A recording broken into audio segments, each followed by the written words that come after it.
You're listening to the ADHD Support Talk Radio podcast. ADHD Support Talk is brought to you by addclasses.com. Visit www.addclasses.com and sign up for free webinars and online events today.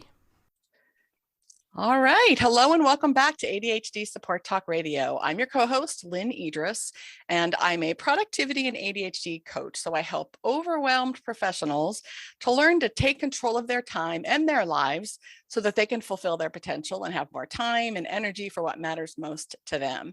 So you guys know I am a woman with ADHD myself. So I have been where so many of my clients are, and I've come out the other side, so to speak. You know, I always say ADHD doesn't go away.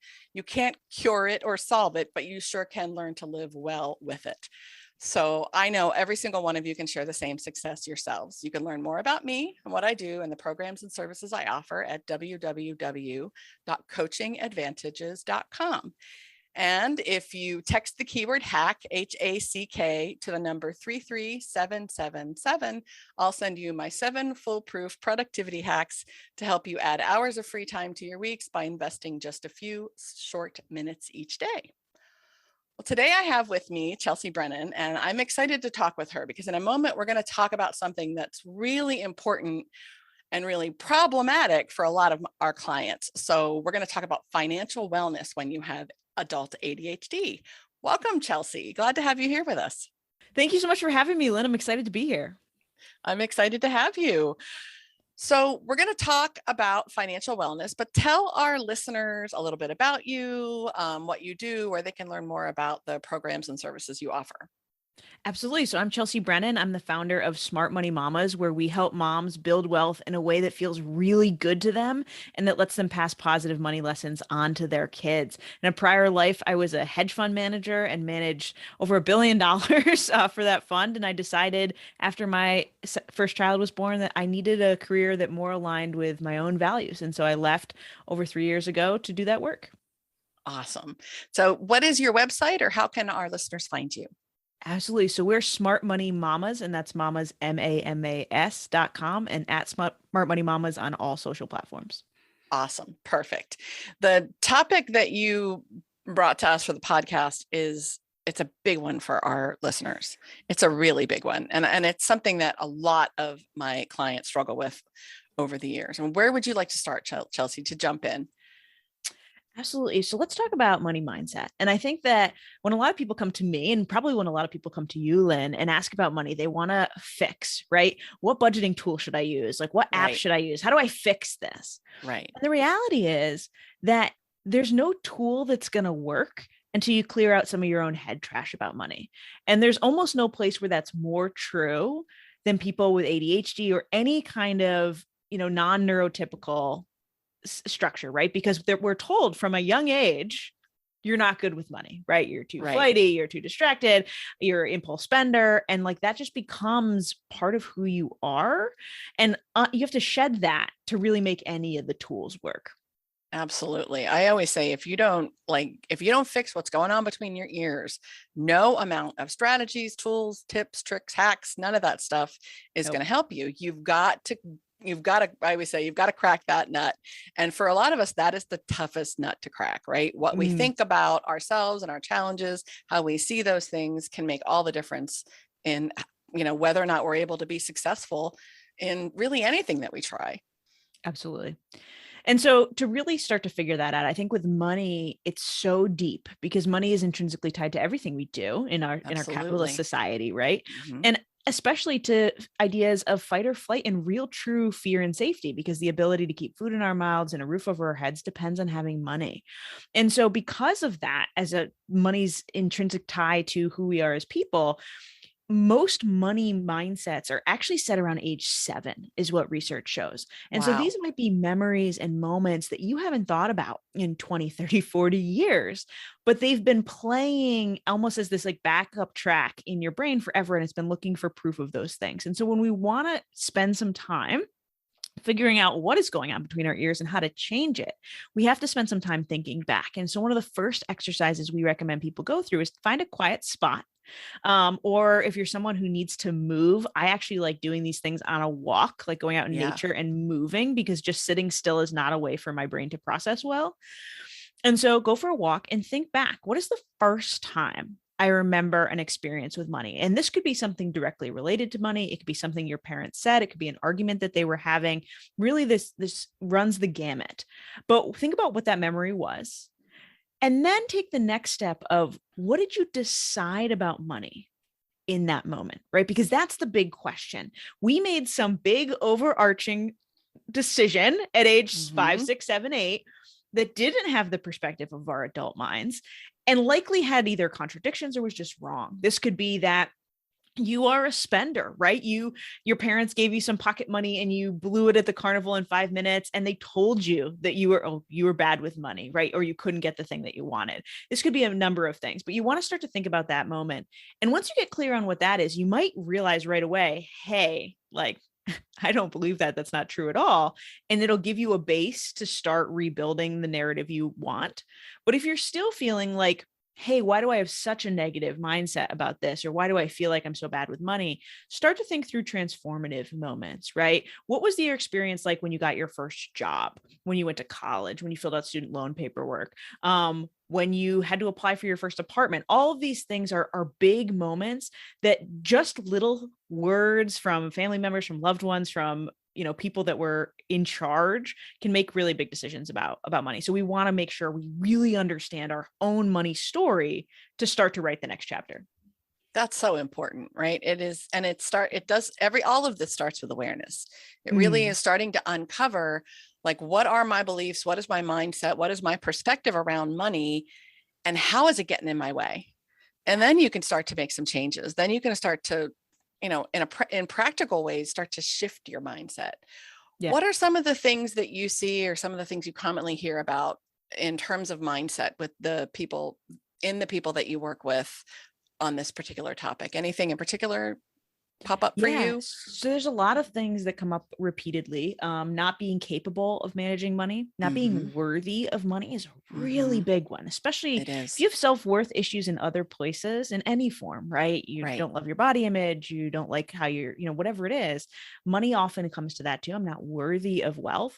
And another big one that comes up is a responsibility block. And there is this small belief somewhere in your brain that somebody else should handle this, right? Yeah. Like, where's the white knight that's going to come in here and fix this for me, right? And so that comes up a lot. And you have to be able to retake ownership of, I am capable of this. I don't actually want to give away this thing that can give me such power and freedom if I manage it well, right? Money is a true form of self-care. If we can reduce stress and anxiety related to our money, everything else gets easier, right? We have more space in our schedules. We're less nervous about asking for a raise. We get more of the things that we want in our lives. And so those are some really common ones. But the biggest one, and I think the most common when people are really struggling, that comes up is, I'm just a spender. It's the most basic one, right? Like, I can't fix it. I'm just a spender. No matter what I do, I'm going to spend money. So I might as well just like give up, is kind of the response that we get. Yeah. I hear a lot of, I'm just not good with money. And then we start to dig at that, or I've never been good with money, or I'm never going to be good with money. And I always tell my clients, if you don't know what your, in coaching, we call these limiting beliefs, right? They're things that you believe, they're assumptions that you make that you really see them as universally true. They're unequivocally, no matter what, truths that they feel like a solid foundation. And a lot of times they have sort of extremes or hyperbole attached to them. So when you hear yourself think things or say things like, I never, I'll always, those kinds of, extremes, those kind of absolutes, that's an indication of a pretty strong belief there. So I'll start digging with clients at this and say, never, ever, ever, have you never, ever, ever, ever in your entire life, done anything that you felt like was you being good with money? And really start to chip away at this. And so we see it too come up when it becomes part of people's identity, right? Like, Absolutely. I am bad with money. We're phrasing it that way, but we also hear, it always cracks me up when people are like, well, I'm a nurse and all nurses are bad with money, or I'm an artist and all artists are bad. I have heard every profession has been tied to this. And like, we've made it this part of who we are, and that there's no way to get out of it. Like you're saying, these absolutes. And so one of the first ways to combat that is some really interesting neurological research about the number of good experiences we have to have for our brain to overturn one negative experience, right? Our brain is looking for proof to really feel that solid ground. And so one of the first things we recommend is creating a money smile file. This is really basic. This can be in your journaling notebook. This can be on a notes app on your phone. I don't care. Pick a place that you're going to look at a regular basis. And I want you to start to write down at least 10. Start with at least 10 things you're proud of or that you've done well with money. And I don't mean, be debt free, achieve financial independence, retire, right. Put yourself through grad school, whatever, start a multiple 6-figure business, whatever. I'm talking about like, I drove by Chick-fil-A and didn't get takeout because I had food at home, right? I'm talking about I moved $10 into savings. These can be little things or big things. Big things are great too, but I want you to start small and notice all the times that you are making the right choice, because we're going to need to really solidify those to remember them to offset the times that we do screw up, because we're going to screw up, right? Like it's just the reality of things. And so that money smile file helps. And then the next stage of that is really, there's this whole concept of money mantras, and we see these things all over the place, right? Affirmations and mantras. And the problem with those things is when they're not tied to what you really need. Right? There's some great money mantras out there. Like, I am a money magnet. If your problem isn't that you think you can't make money, like if your problem is that you spend too much, but you truly believe you can earn enough, that's not a helpful mindset for you, right? It's not a helpful mantra. And so because you have dug into your history now and you see those thoughts, you can rewrite those specific beliefs that are limiting you. And then you can decide, what are some small things I could do on a regular basis to prove my new belief, right? This that's key. Belief. Absolutely. And this could be, and we tell people all the time, these are tiny things, and you're going to do them every day, every couple of days. This could be listening to 10 minutes of a money podcast, or joining a community that is supportive of your money goals, or transferring $5 into savings. These are really small steps, because we want to just build this library of things in our own mindset that, hey, I am actually good with money. I am actually capable of getting out of debt. I am actually capable of leading the life I want to live and affording the life I want to live. And so you have to start, it's very small steps and just reinforcing a better mindset. And ultimately that does build into a much broader, healthier money habit and process. But you can't start there. You can't start with like, what investing apps do I need? What budget apps do I need? I'm going to fix it all today. It's not how it works. I'm going to track every penny I spend for the next 6 months, and I'm going to make sure it all goes where I want it to go. And what you were talking about, you are absolutely like talking my language, right?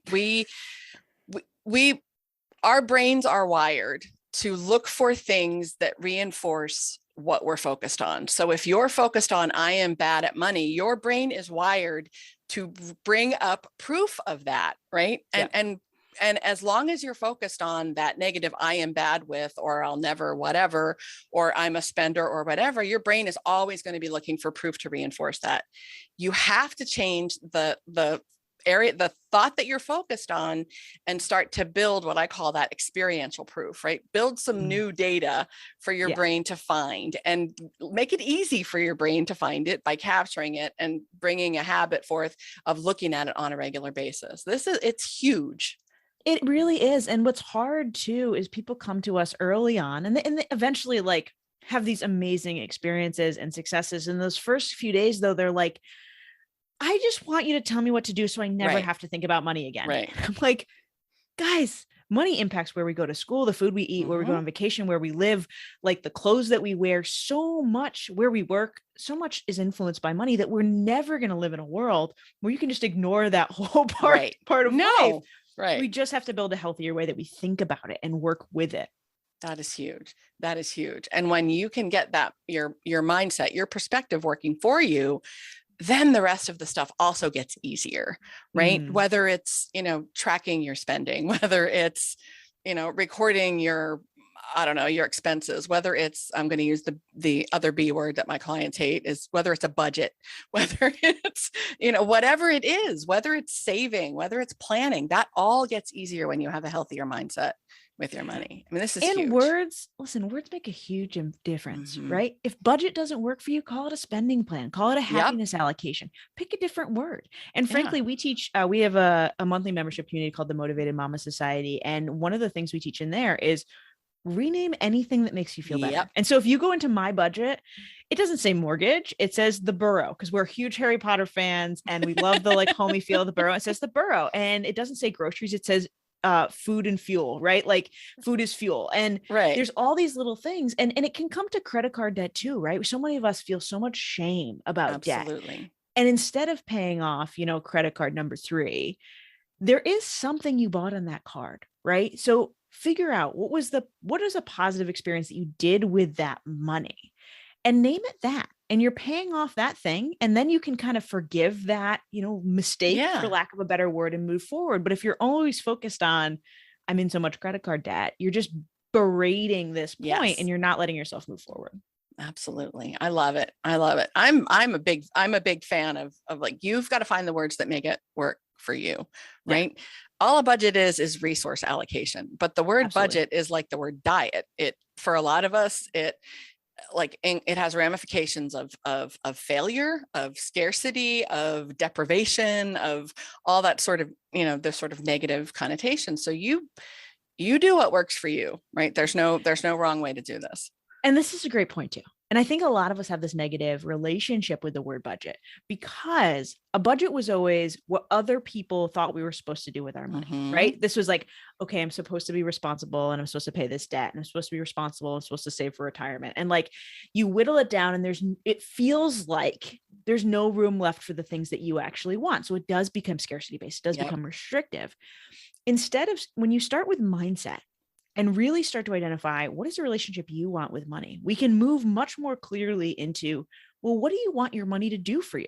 Because what wealth is for me is going to be different than what it is for you, Lynne. Absolutely. Or different for somebody else who's listening to this podcast. And so when we can know what we want our money to do, then we can set our budget, which doesn't feel as restrictive, when the categories, when the places that we're allocating those resources feel more tied to what we want and not what some, supposed to, which is, I hate hearing like, well, what am I supposed to do? What do you need to do for the life that you want to live? Absolutely. And what do you want to do? And why does it matter to you? That's important, right? Yeah. Money it absolutely can be tied to your values in a positive way. Yes. And it's a tool it's a vehicle, just like productivity, just like the other things that we work on improving. It's a vehicle to something you want, something in your life that you want to be better, something in your life that you want more of. And, ultimately it can be a path to freedom, but it sure doesn't feel that way if you don't have your mindset in the right place. Absolutely. Good stuff. I love it. And good ideas too. I love the practical, sit down and think about your earliest memories, really work through some of these tips that Chelsea is sharing with us. And it really can start to make a big difference in your mindset with money, which is the beginning of, changing your relationship with money and how you use your money and how your money works for you. Any last thoughts you want to share with our listeners, Chelsea? And then go ahead and tell our listeners again how they can learn more about you and where they can find you. Absolutely. So my last message to you is that no matter where you're feeling right now, if seeing this topic on the podcast about money made you feel a little bit anxious, just even clicking on the button, right? Know that you can build this better relationship and that there are tools available to make it easier, right? Once you're ready for that next stage, when you're feeling confident in your ability to at least make forward progress, there are tools and resources, and they will work better for you once you've done a little bit of this work. You're worthy of the life that you want, and you can afford it in a way that works for you. Absolutely. I love that. And again, Chelsea is with Smart Money Mamas. It's MAMAS.com. You can learn more about them. Check out the resources they have for you. Chelsea, you also have a podcast. Do you want to share that with our listeners? Absolutely. So we have a podcast called The Smart Money Mama Show. We've been on a pause for a couple of months as we're building our YouTube channel. So you can actually visit us over there at Smart Money Mamas, where we post weekly videos, and we'd love to hang out with you. Awesome. Awesome. Well, thanks so much for being on the show, Chelsea. Thank you all for listening. I hope you found something helpful on this episode. We always appreciate your attention. And if you want to connect with us in our ADHD Support Talk Facebook community, please find us on Facebook. And if you enjoy the podcast, you find it helpful, please leave us a positive review so other people can find it as well. Thanks again, Chelsea. It was great to have you on the show. Thanks so much for having me, Lynn. My pleasure.